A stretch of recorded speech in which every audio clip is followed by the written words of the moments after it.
Hey guys, Sean here and welcome to the F1 Word.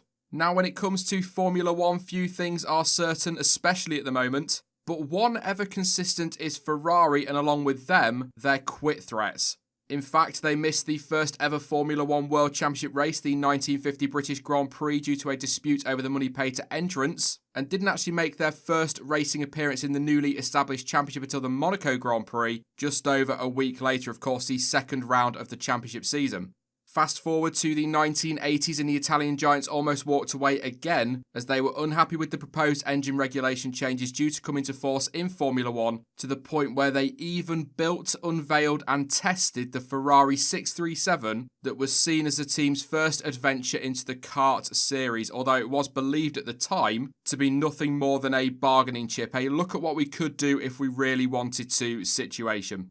In 2004, Luca Di Montezemolo threatened to pull the team out of F1 unless they and other manufacturers were given a bigger share of the profits. In 2008, they were ready to walk again if the FIA pushed ahead with plans to standardise engines and transmissions. 2009, and they were set to leave if the planned budget cap wasn't abandoned, with threats also coming in 2014 as they were unhappy with the new engine, or should I say power unit formula.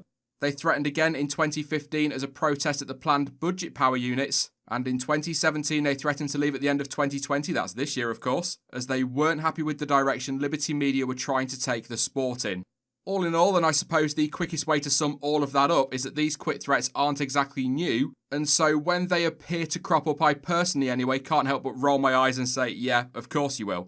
It must be said at this point, though, that Ferrari aren't the only ones to threaten to walk away over the years, with Red Bull doing so in recent years, and Mercedes often banging the "will only be here so long as it makes sense to us" drum.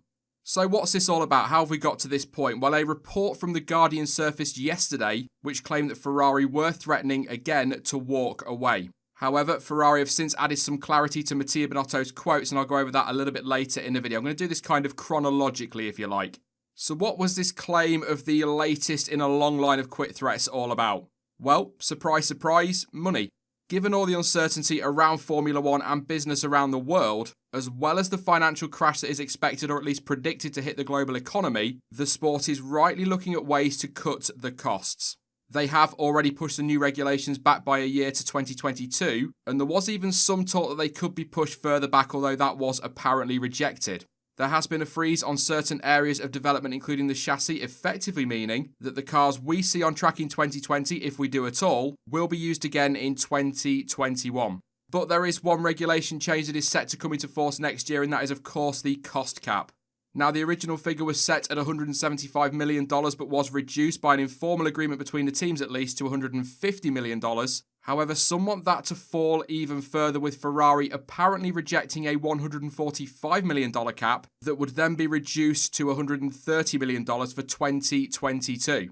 As of right now, then, it appears as though Ferrari will not budge and don't want that cap to fall any lower than the $145 million figure, which, in fairness, is still a drop of $30 million from the original 2021 figure agreed last year. The problem is, for some other teams, that isn't far enough, with McLaren pushing for a cap as low as $100 million. But speaking to The Guardian, Binotto appeared to hint that Ferrari could be prepared to walk away from the sport should they be forced to accept dropping the cap any lower. The $145 million level is already a new and demanding request compared to what was set out last June. It cannot be attained without further significant sacrifices, especially in terms of our human resources. If it was to get any lower, we would not want to be put in a position of having to look at other options for deploying our racing DNA. We have all sorts of teams with different characteristics. They operate in different countries under different legislation and with their own ways of working. Therefore, it is not simple and straightforward to make structural changes simply by cutting costs in a linear fashion. We are well aware that F1 and indeed the whole world right now is going through a particularly difficult time. However, this is not the time to react in a hurry, as there's a risk of making decisions on the back of this emergency without clearly evaluating all the consequences. Binotto went on to add that Formula 1 has to remain as a pinnacle of motorsport when it comes to technology and performance, and that it must also remain attractive to manufacturers and sponsors alike. It appeared then as though Ferrari were set to reevaluate their position in F1 should the cost cap be dropped below a level they are comfortable with. However, that is not the case, and Ferrari have actually come forward this morning to clarify what was said in the interview. Not often we get that from Ferrari, but the statement read, "We would like to clarify what Mattia said in his interview. He never mentioned about Ferrari quitting F1. On the contrary, he said that we would not want to be put in a position of having to look at further options besides continuing racing in F1 for deploying our racing DNA in case the budget cap would be even more drastically reduced, putting at risk hundreds of workplaces." The misunderstanding was raised by the misleading headline of the article, which was published at first and was immediately corrected. Ferrari also confirmed to the race that if they felt the agreed cost cap became too severe, essentially too low, they would look at the possibility of racing in the WEC or IndyCar alongside racing in Formula 1. Now, according to the race, it is believed that the lowest figure Ferrari are looking at is $148 million, and their concern is that if the cost cap is too low, they would have to make a large number of their employees redundant, and they, as a team, would then ultimately lose out on the skills those people bring. So I suppose the idea is that they could look at racing elsewhere and redistribute their staff in order to avoid having to let too many of them go. But again, it must be stressed based on that statement and what they've said to the race, if they were competing in another series, it would be alongside F1. It wouldn't be instead of. So although the quotes in The Guardian could easily be interpreted as a quit threat, they were not quite a quit threat. In fact, they weren't a quit threat at all.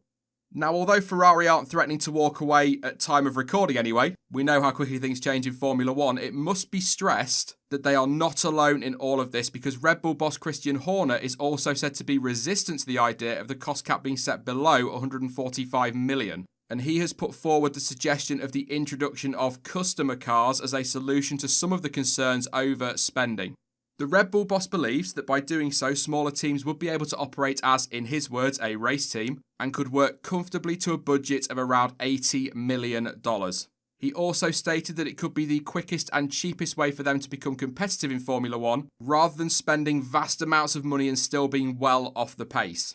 And that is an idea that Binotto and Ferrari appear to be willing to get on board with, should it be necessary. If the current emergency really put the existence of some of our competitors in the sport in doubt and made it necessary to revise certain cornerstones, then Ferrari would be open to it. It's not even sacrilegious given it's happened before in F1 and happens today in series such as MotoGP. Of course, the idea of customer cars will divide a lot of people, but I guess there are pros to having them as well as cons. It would help the smaller teams financially and it could help them to be more competitive. However, there's then the inevitable debate about the Constructors' Championship and probably more specifically, the definition around the term constructor. And I think there'd be some concerns too about how competitive those smaller teams would be allowed to be. For example, would Racing Point be allowed to beat Mercedes? Would Ferrari allow Alfa Romeo to beat them?